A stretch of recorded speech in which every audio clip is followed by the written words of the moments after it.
Welcome back to The Apologist. Today's lesson, we will discover and study how the word hell got in the Bible. We have found that it was not in the original text, but it got into the Bible.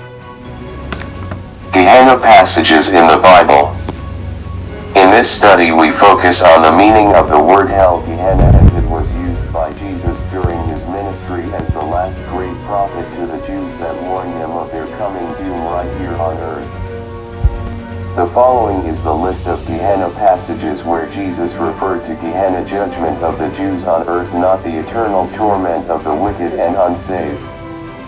Matt 5:21-22, MT 3:11-12, Matt 5:29-30, Matt 10:28, Luke 12:4-5, Matt 23:36, Matt 18:9, Matt 24:34, Mark 9:34-45, Matt 23:15, Matt 23:33. These are the passages that are referred to when ministers who argue for the doctrine of everlasting punishment used to say that Jesus spoke more about hell than anyone else. There are a few things that must be noted about that statement. None of these passages meant hell as in everlasting punishment of the wicked in a fire after this life, hell. Jesus was speaking to the Jews about their coming judgment using Gehenna as an example of it, hence the Jews knew what he meant. It was not a burning fire in a lake That Jesus was discussing in the Gehenna passages, but it was in the afterlife of all the wicked individuals in the world that are referred to. In the original passages, Jesus never used the word hell. He said Gehenna because that was what he meant. The word hell was used to replace the word Gehenna in the translations done by the advocates of the doctrine of everlasting punishment, hell. Jesus never said the word hell out of his mouth. The Hebrew word Jesus used was Gehenna, which was later improperly translated by the translators during the 14th century as hell. It is apparent from documented history that they illegitimately associated the concept of hell and endless punishment with the word Gehenna. This was another byproduct of replacement theology. It was during that time in the 1400s when the Catholics, who were influenced by the ancient pagan ideologies of endless torment and punishment, had facilitated the idea of endless punishment into Western Christendom via Roman Catholic theology. This pagan philosophical idea is a form of pagan philosophical theology.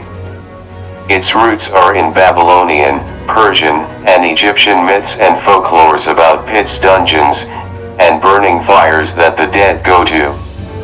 They used these ideas to keep control of their citizens. As Plato and Aristotle said, the teaching of hell puts the fear of God's endless torment and punishment in people.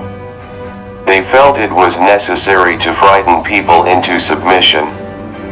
So, from the pagan idea of endless suffering, which the Catholics accommodated so easily, because Catholic Church theology is the product of the mixture of the paganism of the Roman Empire with so-called Christianity, one more false doctrine would not make them any more idolaters than they already were. The Catholic Church had a burrow of false doctrines that they taught that were made up by compromising the doctrines of the pagans into Christian doctrine that they taught in a way that the pagans could accept. Thus, since the Roman pagans received the Gnostic idea of endless torment and punishment as it was passed down through the pagans of Babylon, onto and through the Egyptians, which was inherited by the Greco-Roman world, the Catholic Church inherited it from all of them via the Greco-Roman pagan philosophical world. Thus, since the idea of endless eternal suffering had to find its way into the interpretation of scriptures, because the intermingling of paganism and so-called Christianity was the specialty of Catholicism, they did the following things.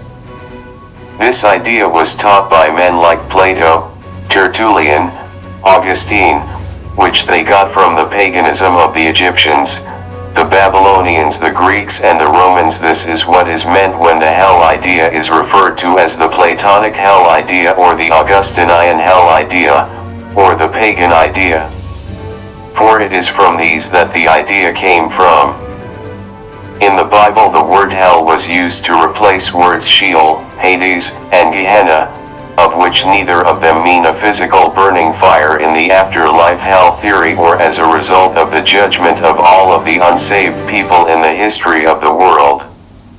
The English word hell, when used to replace Sheol, Old Testament for grave, or the New Testament Gehenna, never meant hell as an eternal burning fire for the unsaved in the eternal state. That meaning is not found anywhere in the Bible. Here is how the word hell got in the Bible and was spread in traditional Christian teaching and preaching.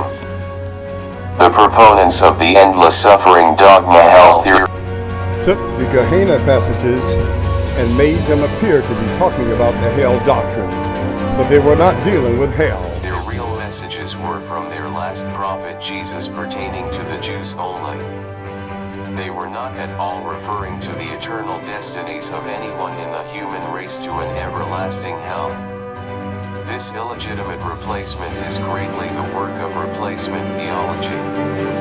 Replacement theology was implemented by anti-Semitic Christian theologians shortly after AD 70, that hated the Jews, and wrote a whole new form of theology by which they tried to erase the Jews' significance from theology. In this deceiving theological framework, the Jews are eliminated from the theology of the Bible, especially in passages like the Gehenna passages. Replacement theologians have convinced themselves and a large part of the so-called Christian world that God is through with the Jews. They say God must be through with them because the way they were defeated and cast out in the AD 70 destruction of Jerusalem. Therefore, the Gehenna passages are no longer seen by the church world as God's focus on the Jews through Jesus, their Messiah prophet. But their passages with the word hell in them, precise interpretations, are overwritten, and the false doctrine of the endless punishment of lost souls was forged into the interpretation of context of those passages. They misinterpreted the Gehenna passages of the Bible, the passages where Jesus was referring to Gehenna, as it only pertained to the Jews, to be pertaining to the eternal punishment of all the wicked unsaved people in the world. Jesus used the name Gehenna for a specific reason. Jesus did not call Gehenna hell. The pagan and Catholic interpreters and translators were told by the corrupt Gnostic Church Fathers to do so, illegitimately put the word hell in the published text, when they translated it to English and the other languages of the Bible. But in the original authentic text, the word Gehenna was used by Jesus. It was sort of an inside word for the Jews. They knew what it meant.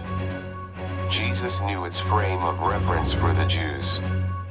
It meant something altogether different from the eternal endless torment idea, which was the birth child of the pagan, then Catholic Gnostic idea. This idea was Gnostic also in that it deceivingly made God appear to be so far from man and vengeful against man that in his holiness and wrath, that he would burn man eternally to show his eternal distance from man, and his lack of love and nearness to man. This image of God was totally disregarding to the work of Calvary to bring men near to God in Emmanuel.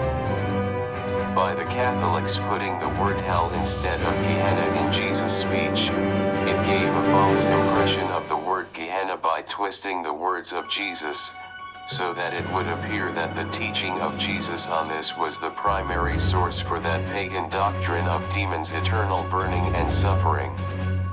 They replaced Gehenna with hell, making it appear that Jesus, the master teacher who God, was teaching the demandable doctrine of the endless punishment of eternal fire, forever and ever. This they put in their commentaries, translations, and doctrines, claiming that in the Gehenna passages Jesus was referring to what happens to the wicked when they die or where they go after the judgment. The word hell was not in Jesus' vocabulary. That word never came out of his mouth. That horrible idea was never meant to be communicated by Jesus. If you ask Jesus about hell, he will tell you, as he told me, "I didn't say that, the deceivers did." The doctrine of endless punishment is not God's doings.